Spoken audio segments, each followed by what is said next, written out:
मैं हूँ विधि, एक काउंसलिंग साइकोलॉजिस्ट। आज के इस वीडियो में मैं बात करूंगी एंजाइटी के बारे में। बहुत ही सिंपल लैंग्वेज में मैं आपको समझाने की कोशिश करूंगी कि एंजाइटी क्या है, क्यों होती है, किन लोगों को हो सकती है। अगर आपको एंजाइटी के सिम्टम्स हैं तो आपको किस डॉक्टर को या काउंसलर को किसे दिखाना चाहिए, और लास्ट में बेसिक सिंपल टिप्स जिससे आप एंजाइटी को डे टू डे लाइफ में ओवरकम कर सकते हैं। So, anxiety is nothing but a stress response from our brain to our body। जब जब हमारा ब्रेन डिटेक्ट करता है कि हम किसी खतरे वाली सिचुएशन में हैं, किसी डर वाली सिचुएशन में है, तो वो स्ट्रेस रिस्पॉन्स एक्टिवेट करता है हमारे बॉडी में। और anxiety can be one of two stress responses in our body. अचानक से हार्ट रेट तेज हो जाना, डर लगना, नर्वसनेस फील होना, घबराहट होना, पसीने छूटना, कुछ लोगों के हाथ पैर ठंडे होने लग जाते हैं और कुछ लोगों को फीवर जैसी फीलिंग आने लग जाती है। ऐसा लगता है कि पूरी बॉडी गर्म हो रही है। हमारा ब्रेन जो है वो ऐसा स्ट्रेस रिस्पॉन्स क्रिएट करता है कि हमारी बॉडी फ्लाइट और फाइट मोड में आ जाती है। फाइट और फ्लाइट मोड का क्या मतलब है कि या फिर तो तुम लड़ो इस सिचुएशन से या फिर यहाँ से भागो।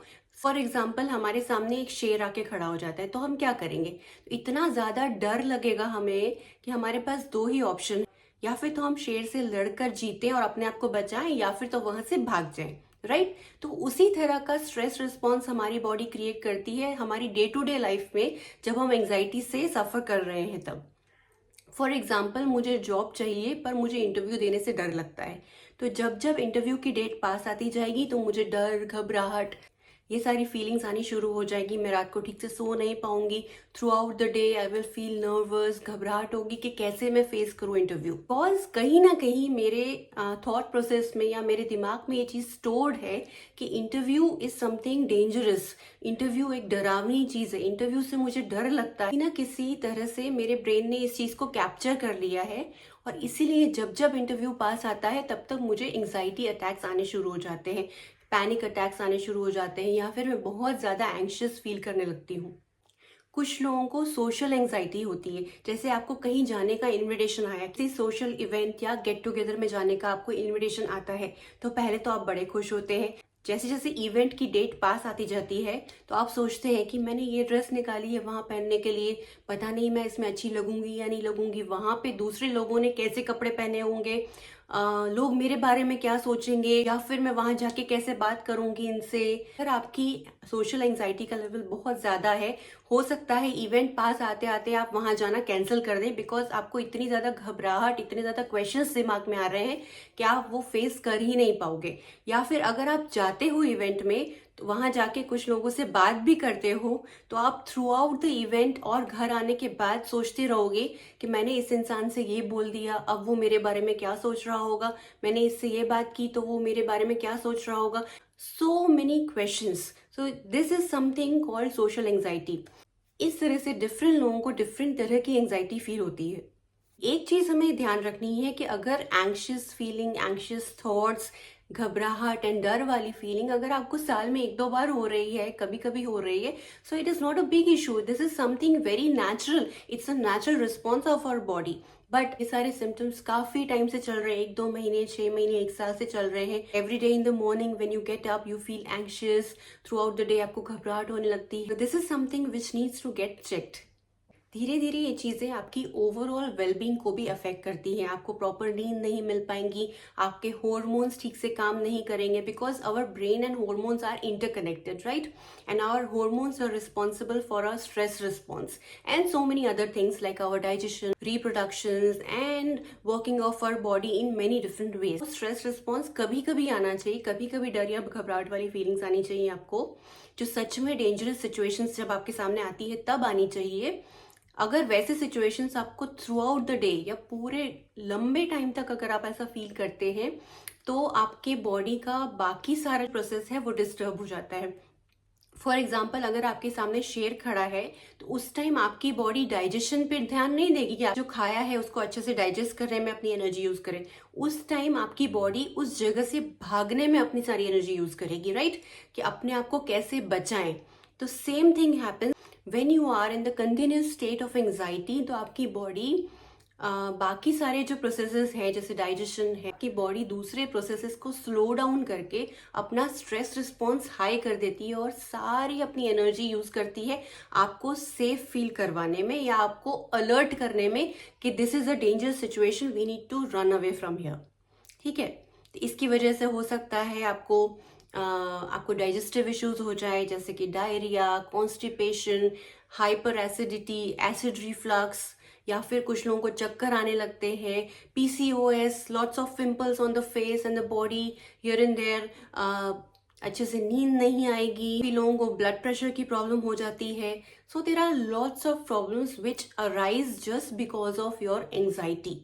सो एंजाइटी हो क्यों रही है? कुछ चीजें आपके बचपन से रिलेटेड हो सकती हैं कि आपकी कंडीशनिंग कैसी थी, किस सिचुएशंस में आप बड़े हुए, या फिर कई चीजों को आपने कैसे परसीव किया। तो बचपन से लेकर जब तक आप बड़े हो रहे हैं, थ्रू आउट योर लाइफ जो जो आपने थ्रेट्स देखे, आपने लोगों से सीखा कि इन चीजों से हमें डरना चाहिए, या फिर आप कुछ चीजों को फेस करने से कतराते थे। जैसे सोशल एंजाइटी उन लोगों को होगी जो मोस्टली इंट्रोवर्ट हैं या फिर जिनको लो सेल्फ एस्टीम है। तो थ्रू आउट योर लाइफ आपको बोला गया कि आप अच्छे नहीं दिखते हो, या फिर आप मोटे हो, या फिर आप बहुत ज्यादा पतले हो, या फिर आपके बाल अच्छे नहीं है, आपकी स्किन अच्छे नहीं है। Somewhere down the line, now you have very low self-esteem and you don't want to face other people. That's why you're suffering from social anxiety. This can be a small reason. This can be one of the reasons, right?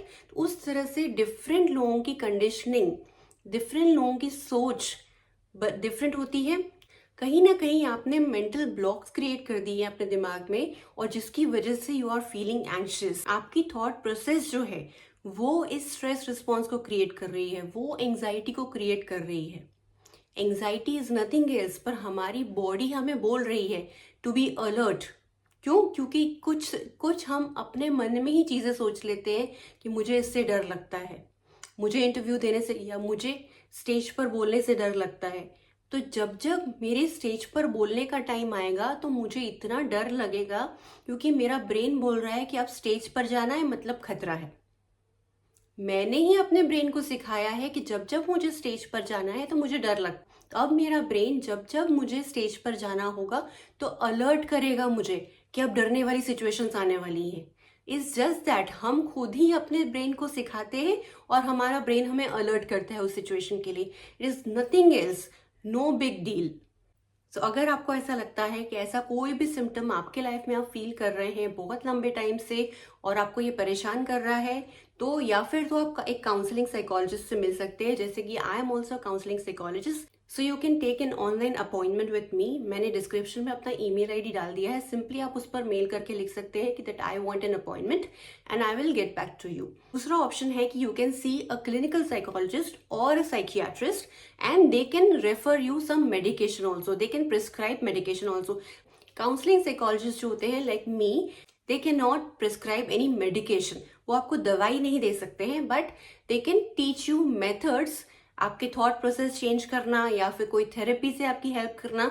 Counselling psychologist होते हैं वो बिना दवाई के आपकी help करते हैं। Now मैं अपने यूट्यूब चैनल पे या फिर इंस्टा पेज पर कभी कभी टिप्स, सिंपल एक्सरसाइजेस शेयर करती रहती हूँ to get relief from anxiety. But सारी जो एक्सरसाइजेस हैं या टिप्स हैं वो आपको लॉन्ग टर्म हेल्प नहीं करेंगी। ये आपको सिर्फ थोड़ी देर के लिए या फिर जिस टाइम के लिए आपको थोड़ी सी हेल्प चाहिए, if you want to feel better right now, these tips can help you. But long term के लिए अगर आपको एंजाइटी ठीक करनी है तो you have to take help from a psychologist और अ डॉक्टर। मेरे इस चैनल पे कुछ मैंने ऑलरेडी वीडियो शेयर किए हुए हैं जहाँ पे मैं ब्रीदिंग एक्सरसाइज शेयर करती हूँ, या फिर मैंने प्रोग्रेसिव मसल रिलैक्सेशन शेयर किया है। So progressive muscle relaxation is a very easy and nice tip for feeling relaxed after stress response, right. अगर आपकी बॉडी स्ट्रेस में है, एंजाइटी में है, आप ये एक्सरसाइज ट्राई कर सकते हैं। इसमें करना क्या है, आपको अपने बॉडी के 1 बाय 1 एक एक मसल ग्रुप को टाइटन करना है। Then you have to wait for a few seconds and slowly relax them. सांस जब ब्रीद इन करेंगे तब मसल्स को टाइट करेंगे, फिर सांस को थोड़ी देर रोक के रखेंगे एंड देन मसल्स को रिलैक्स करेंगे। Through out the body different muscles के साथ आप ऐसे करेंगे। मैं आपको एक शोल्डर का करके दिखाती हूँ कि जैसे आप सांस लेंगे, शोल्डर्स को टाइट करिए, then hold the breath. Okay, simply like that, eyebrows, आपके आपके जॉ लाइन, आपकी नेक, आपके हाथ। ऑलरेडी वीडियो एक है मेरे चैनल पे, तो वो आप चेकआउट कर सकते हैं। Like breathing exercises, keep one hand on your chest and other hand on your tummy और योर एब्डोमिनल एरिया। सांस अंदर लेंगे, थोड़ी देर पॉज करके सांस रोक के रखेंगे, एंड देन जब सांस छोड़ेंगे तब मुंह से छोड़ेंगे एंड फील इट। तो धीरे धीरे जब आप अपने एब्डोमेन पे दूसरा हाथ रखेंगे, आप फील करेंगे कि एब्डोमेन एरिया राइज कर रहा है एंड देन फॉल आउट कर रहा है। अपनी सांस को लेते हुए एंड छोड़ते हुए अपने आप को फील करिए, and then slowly you will feel good. Then there is a grounding technique called 5 4 3 2 1 grounding technique to calm down after having a feeling of anxiousness. वो भी मैंने अपने चैनल पे शेयर करके रखा है, वो आप देख सकते हैं। आई होप आपको थोड़ी बहुत क्लैरिटी आ गई होगी कि एंग्जाइटी क्या है and how by taking a counselling session you can feel better. So that's it for today. Take care and have a nice day.